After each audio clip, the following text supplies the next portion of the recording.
Magandang araw po sa pamunuan ng Filipino Inventor Society, sa kabuuan ng mga panel of judges, para ito po sa ating patimpalak sa National Inventors Week. Ganun din po sa aking mga kapwa inventor. Ako po si Inventor Joseph Ogulingay mula po sa Region 6. At ang isa po ito sa mga aking utility model na isasama sa patimpalak. Ito po yung pinamagatan na Ocean Wave Electricity Generator. Ano ho ba ito? Ito ho ay isang uri ng renewable energy, na magagamit ho ng ating mangingisda. Kasi di ho ba yung mga mangingisda natin nakasalalay lang yung yung mga baterya nila doon sa kung ano yung charge ng baterya, di ba? Yung mga gamit nila, yung mga cellphone nila, mga ganon. Halimbawa, nagkaroon ng problema, namatay yung cellphone nila, naubusan ng charge.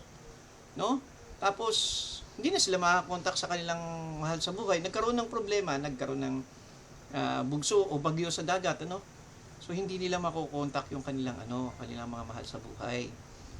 So kaya ito ay isang uri ng renewable energy kung saan yung ginagamit niya po ay yung movement ng dagat, Paano ho ba ito gumagana? Ito po yung dynamo, ito. Yan, dynamo yan. Kung saan pag umiikot ho itong impeller na ito, pag umiikot yung impeller na yan, ito magpo-produce ng electricity na kung saan magagamit ng mga fishermen. So paano ho ba yan? Ito ho ay parang bellows piston, Piston yan. Ito ho yung buoy. Yung buoy na umaakyat baba. Ito ho yun. Ito yan. Ito yung umaakyat baba dun sa sa base sa alon ng dagat. Kasi ito ho, yan nakakabit ho yan sa gilid ng bangka. So, ibig sabihin itong makinang to, nakakabit yan sa gilid ng bangka. Tapos ito umaakyat baba yan, Pag umakyat siya, pag bumaba siya, ito po yung isang ito, dito ho siya dadaan.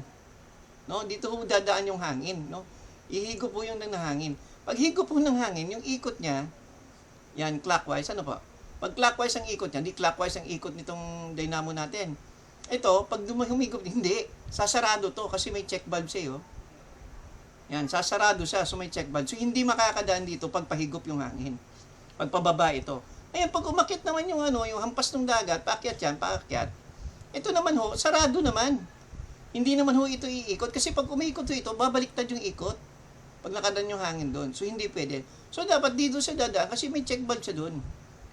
Yung check valve na ito, dadaan yung hangin doon. Kaya, yan, tignan nyo ho. Yan yung uri ng check valve. Marami yung uri ng check valve yan. Pwede na yan. Yung kung saan bar yung isa, sasalpak yung ball. So, ito, dito siya dadaan. Pagpaakyat, Pagpaakyat na gano'n, dadaan siya. So, ibig sabihin, itong impeller na ito, iikot din ng clockwise. So, kahit na umakyat baba siya, yung ikot ng ating impeller, ang ating dynamo is, ganoon pa rin ho. Akyat baba ng ating piston, yung hangin, papasok palabas, yung ating dynamo is clockwise pa rin. So, ibig sabihin, continuous ho yung ikot ng dynamo natin. So, ibig sabihin, makaka-charge talaga ng gusto yung ating mangingisda. Pwede niya indagdag yung rangefinder niya, kung meron ba naman siya, yung cellphone niya, yung LED na ilaw niya, so pwede na. So marami na ho siyang magagawa doon. Ito ho yung ginagawa nung ating Ocean Wave Electricity Generator. So ito po ay nilalagay ko po sa category nung utility model. Ito po ay rehistrado na po, Sige, maraming salamat po. Yun lang po. Maraming salamat.